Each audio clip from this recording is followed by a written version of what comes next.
Suicide Squad is directed by David Ayer and stars Will Smith, Margot Robbie and Jared Leto, and is the next film in the DC cinematic universe.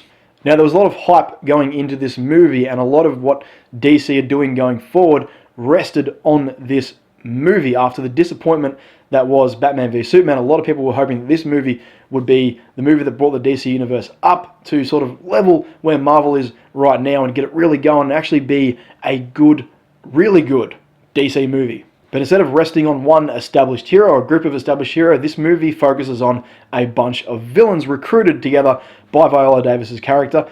And essentially the idea is you send them on a bunch of, suicidal missions where if anything goes wrong, all the buck gets passed to them. There's no accountability of Viola Davis's character or the US government as a whole. Essentially, they're a black ops unit that's just sent into the most ridiculously dangerous situations.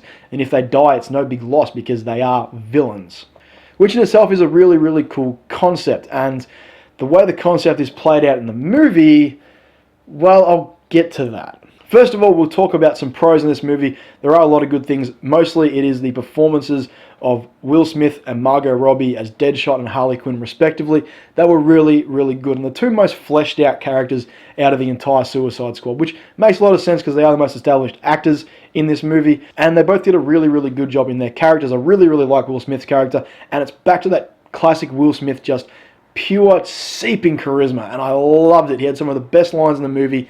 He was really funny throughout, and he actually had the most depth out of any of the characters because he has a daughter, and a lot of what he does is to make sure that she is okay. And Margot Robbie as Harley Quinn, this is the first cinematic version of Harley Quinn live action that we've got, and I think Margot Robbie did a very, very good job playing up the crazy, just unhinged version of Harley Quinn that we're so used to, and I think she did a really, really good job with this character, and I'm looking forward to her hopefully being in a lot of DC movies going forward because I thought her characterization of Harley Quinn was pretty on the money.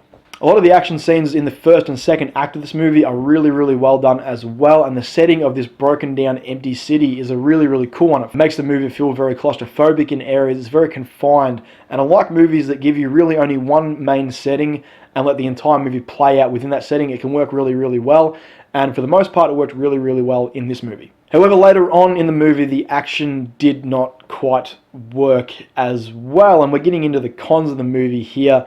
The villain, for the most part, not that great, a very stock standard basic villain that motivation was unclear. The end climax felt very similar to a lot of pretty poor comic book movies we had in the past. Fantastic Four. Ugh. And yeah, like the motivation was confusing. I just couldn't buy into why this villain is doing what they're doing. It didn't really have a cohesive through line for the rest of this movie.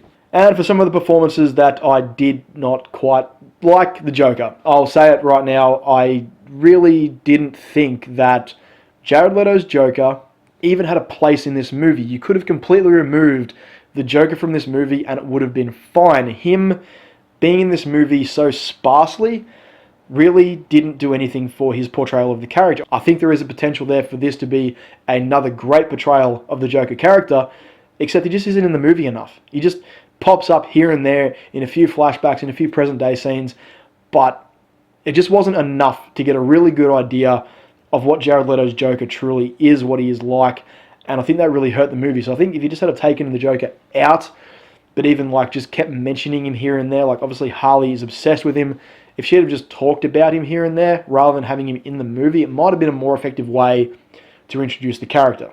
And yeah, the last action set piece of this movie is very, very generic, and I just couldn't really buy into it towards the end. It just made the movie end on a really, really flat note. Speaking of notes, the soundtrack to this movie was extremely distracting. Now, looking back at Guardians of the Galaxy, that soundtrack was phenomenal, but it had a through line, which was the mixtape that Star-Lord had.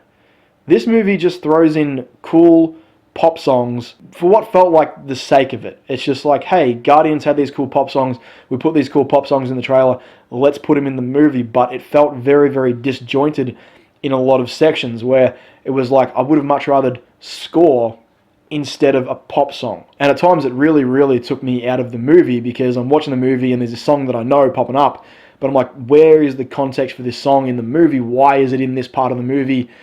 You know, there was like 15 different songs that popped up in this movie, and for a lot of it, it just felt like it wasn't necessary. Like, for the most part, when there was just score, the score was quite good, and I'm like, I want to explore more of that.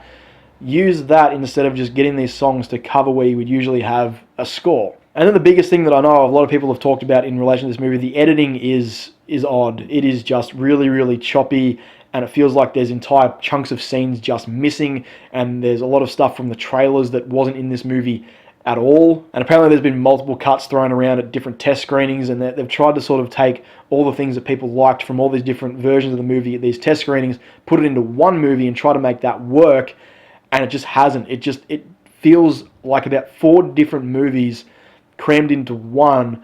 You got like the big action comic book movie, you've got like sort of a darker story trying to weave its way in there as well, and a comedy at times because of the comedic lines they're trying to get across, and none of it works. It all just clashes with each other. None of it works really, really well. Now, don't get me wrong, this movie has moments of brilliance, things that are just like action set pieces that are great, scenes that are shot really, really well, bits of dialogue that are fantastic between certain characters, and even Jai Courtney is actually really, really good in this movie, which I never really thought I would say. But it just feels like all these moments of brilliance have been squandered by how just disjointed the movie feels, which is a shame because I love David Ayer. Training Day, End of Watch, 2 of my all-time favorite movies. I love the way he directs movies, but here it just feels like the studio was just in his ear constantly being like, no, we need it to be done this way, this way, this way, because that's how the studio wants it done. And I think that is the key problem with having these directors who aren't used to doing big superhero special effects driven movies being told by studios what to do. It's like you hired these directors for a reason because you like the way they shoot a movie. Let them shoot their version of this movie, and I think it would come across a lot better. I think the fans would appreciate it a lot more. So yeah, Suicide Squad does have its issues, but it does have those moments of brilliance. So with all that being said, I've got to give Suicide Squad 2.5 out of 5 Batman cameos. Have you seen Suicide Squad? What did you think? Let me know in the comments down below. Click right here for all your movie needs. And as always, guys, I'll catch you in the next one.